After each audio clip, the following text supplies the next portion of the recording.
Buenos dias again. Greetings, and this time I'm going to be talking specifically about social and emotional education in Canada and be telling you about some of the things that we're doing in terms of the programs, practices, and actually the legislation of social and emotional education in Canada and what we're doing there. So I'm going to just give you a brief overview of some of these things, and certainly if anyone wants more information, you could read in the report more information, as well as I'll be around all day if people have certain questions for me.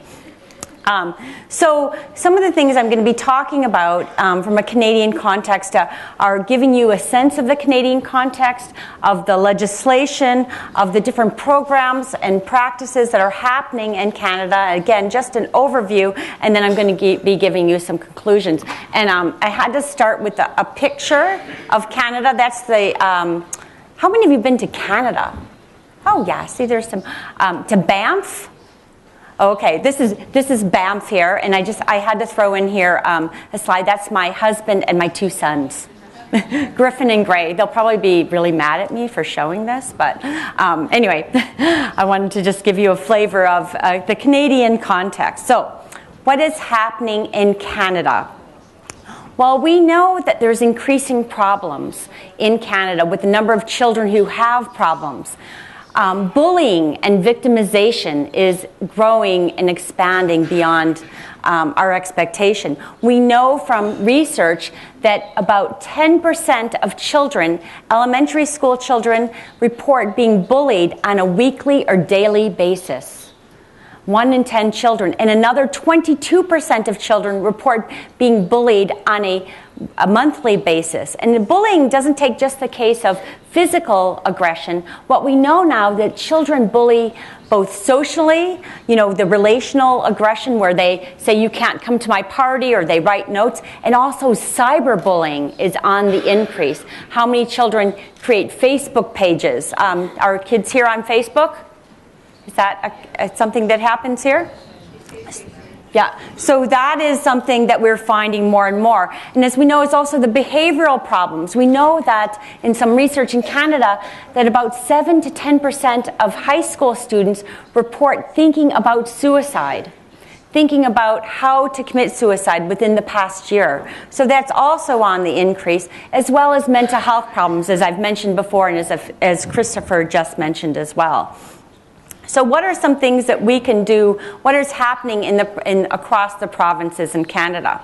So there's a sort of map of Canada, as well as a picture of Vancouver. You'd think that I'm doing like a travel log for Vancouver here. It is very pretty there, I have to say.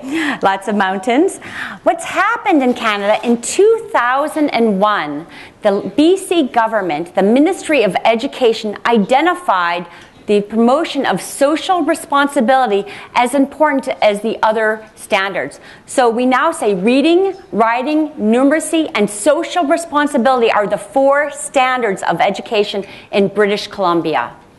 And we know the 4 dimensions on which they focus include things like contributing to classroom and school community, solving problems in peaceful ways, practicing democratic rights and responsibility, and valuing diversity and defending human rights.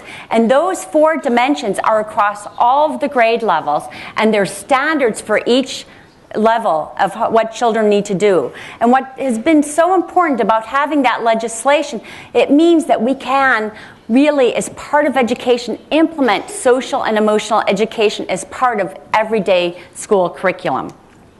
So in Ontario, another province in Canada, they also have identified the promotion of character development as one of the dimensions of education.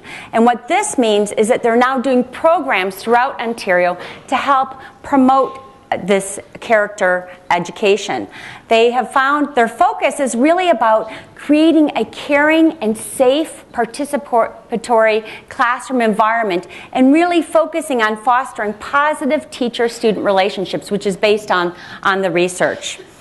So I'm now going to just give you a sense of a couple of the programs in which that are happening in Canada. There are just dozens and dozens of programs, and I'm just giving you a tiny bit of the taste.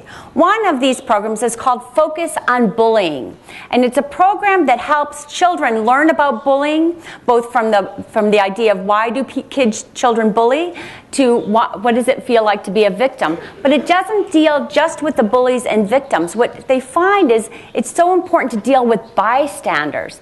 Some research in Canada actually found that they did a video, they looked at a playground and they had children wear these lavaliers, like I'm wearing right now, to find out how much bullying actually happens on a playground. What they found, first and foremost, was that 85% of the time that bullying was occurring, other children were standing around watching the bullying. And they were either implicitly or explicitly encouraging the bullying. And only 9 to 11% of the time did a child try and intervene and stop it. So we know that bullying is a complex problem that you need to deal with the whole culture of the classroom and the school, not just with the bullies and the victims. Another program is called the Roots of Empathy. And the Roots of Empathy program is a program developed in Canada in which you bring every month an infant and his or her parent to the classroom to help develop emotions and understanding and empathy in children. So the baby, who is 2 to 4 months of age at the beginning of the year, actually serves as a springboard for talking about how does the baby feel, how do we understand others' emotions, and then how do we understand our own emotions, and then how do we understand others' emotions. So really this is an amazing evidence-based program that's growing throughout the world. It's now in other countries including the UK, the US, in New Zealand, in Australia, and very strong evidence. I've been one of the researchers of it and have found very clear evidence that you promote children's pro-social, caring, sharing behavior and decrease aggression. And as I mentioned, it is evidence-based. And it's a program that has a lot of information about it on the website. The other program that now is just developed is called Seeds of Empathy. And this is a program for preschool children that follows along the same lines as the Roots of Empathy, but it also involves elements that include classroom with the baby, but also the literature.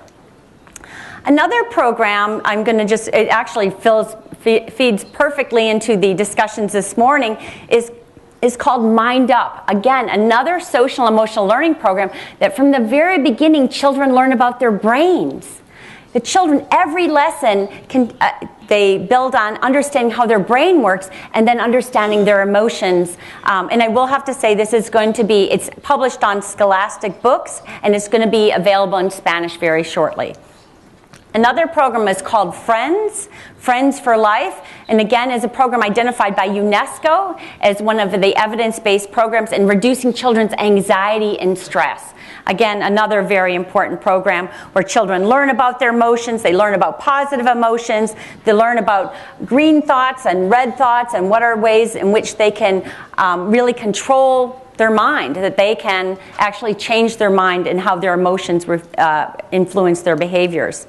And I'm not going to go through all that. Another program is called Safe Teen, and it's a program for adolescents that helps them learn skills to deal with conflicts and how to manage their relationships and really be able to deal with perpetrators and other types of instances that happen. Another one is called Real Restitution, where children learn how to resolve conflicts and if they do a wrong, how to help make it right. Another program is called More Sports, and this is a program happening in Vancouver and throughout the Lower Mainland in British Columbia, and it's a program for elementary school students that get involved in playing soccer and floor hockey, but there are no score kept, and it's just about having fun.